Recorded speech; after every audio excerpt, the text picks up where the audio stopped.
I've been trying to get a little bit more longevity out of wash days. So today is day 3. A few things that I have found that have been really helpful in increasing my days is brushing my hair. When I mean brush your hair, I mean brush your hair. Brushing my hair when I have some oil on there, taking it and really working it in, brushing it to my ends. Because the ends of my hair are the oldest hair on my head. That needs some moisture. That needs some love, right? So brushing my hair, and not just the stuff around my face.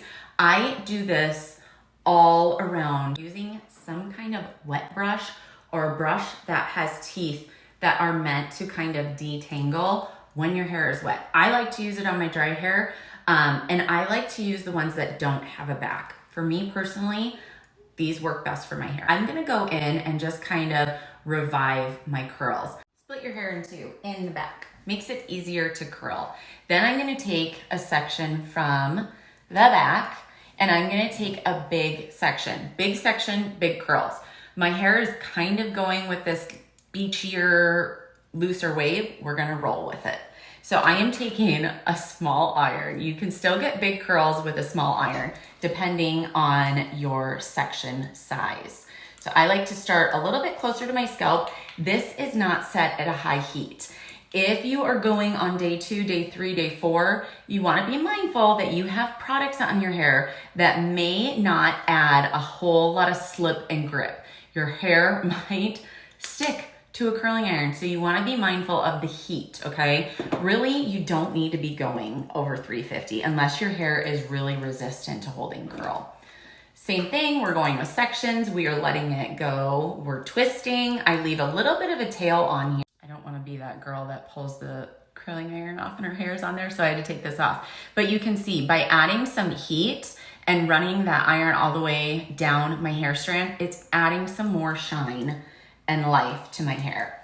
So we are working from the back forward. I'm not doing anything technical, crazy, just taking my iron and rolling it, taking bigger sections, and then you can just kind of pull your hair down and go all the way down your hair strand. When you do it that way, it gives you kind of this straighter tail. I know some people don't like that. If you don't like a straight tail, you can wrap all the way around your barrel and then untwist, or I like to just kind of pump my thumb grip open. I've done just 4 curls. This section, I might on day 1 separate it into 2, but I'm not going to today. We're just gonna hold it, and I like to direct this one forward. So I'm gonna hold it kind of straight out. I turned my iron off. I hit that button a lot. And I am going to take my iron and roll this away from my face. I'm not gonna keep this on my hair long at all because I don't want it to be super curly around my face. On the other side, we're gonna do the exact same thing. Taking our section, I like to wrap about the middle part of my hair and wrap it up. I leave about an inch or so tail, okay? You can leave it on here 3-5 seconds.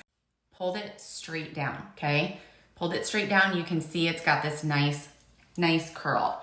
Now I'm gonna actually take a bigger section up top and grab my section, put my iron on here, and I'm working slowly-ish. It's also really important, I'm not twisting my hair. My hair is nice and flat on the iron. That way the curl will distribute evenly. So even though I don't have this tail on here, if you don't want to have a super straight tail, you can just kind of pump your iron, and you can see that curl's gonna be a little bit bouncier than if you were to kind of take it down like I did this very first curl here. You can see this is a longer curl. You have a little bit more of a bounce to this. You can use your curling iron so many different ways. You can achieve so many different curls with an iron. That's why I reach for this the most. Section here, and I try to mimic what I do over here to over here. It's on day 2, day 3, day 4. If you have got curls, you already have some leftover texture on your hair. It's not as important, but on day 1, especially going from straight hair, you wanna make sure that you look even. So There we go. I like to pull that iron straight down. Around my ear, I do like to get a little bit higher just so I have some body and volume. I like volume in the crown, but I also like to make it look like I have volume throughout. So we're gonna kind of pump this one open, curl this guy underneath.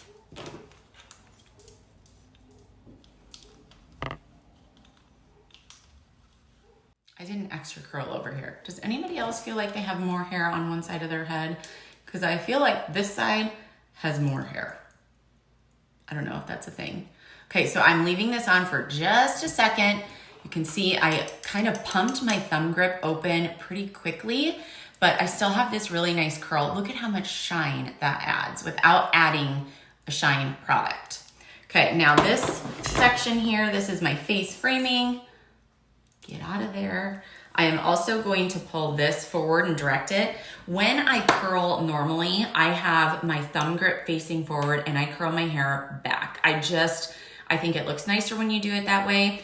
On this side, I hold it forward, but I flip my iron upside down and I am going to work away from my face and down at the same time. And then I hold it for just a second. If you see a curl come off and you're like, whoa, too curly, you can pull it and hold it and kind of straighten it out. Your hair, when it is hot, is in a curl pattern. You can still manipulate it. Flip side of that, if it is like going to fall and not be curly enough, like this one, you could take it and cup it. Okay, you could cup it until it starts to cool. So I see people doing pins or something to keep it in to cool in that curl pattern. Now leave your hair alone. Don't touch it until all of your hair is cool to the touch. It is cool, it's cool to the touch. I'm just gonna take my fingers and I like to use them as a pick and kind of work from the bottom up.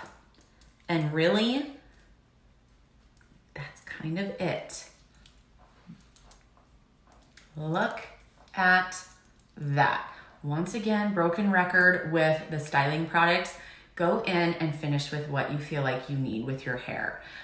You can, like up here in my scalp, my hair is separating so you can see, and I feel like that's a dead giveaway that it's not freshly washed hair right here. So you could take a comb. Don't ask where I got it. This is so old, but you can take a comb or a wide tooth comb, pick whatever you want. Hold your hair in that area and just gently pat some of that down. This is like teasing your hair or back combing it, whatever you want to call it. Then this way it's going to let your hair kind of set on this base and not separate as easily. If you're not savvy with teasing, or you don't have as much mobility in your shoulders, maybe you just don't like the way it looks, go ahead and try using some kind of root powder. Those are a really great alternative. You just want to make sure if you are putting that on your hair, you don't want to start from the top. I learned my lesson the hard way. You'll want to separate your hair still and spray that root powder on the bottom. So let me explain. If I was going to tease this area, if I was going to tease this, I would hold this up and back comb. This is where I would put that root powder. Then I would kind of work it in my scalp and then pull this hair over it. That's a nice alternative if you are not savvy with teasing, you don't want to tease your hair, you like the idea of a little bit of lift up here, try that. There's lots of different brands and options out there. But let's turn around. Hopefully my hair is covered here and all curled throughout. That's day 3 hair. I almost said day 2 because day 3 is unheard of around here.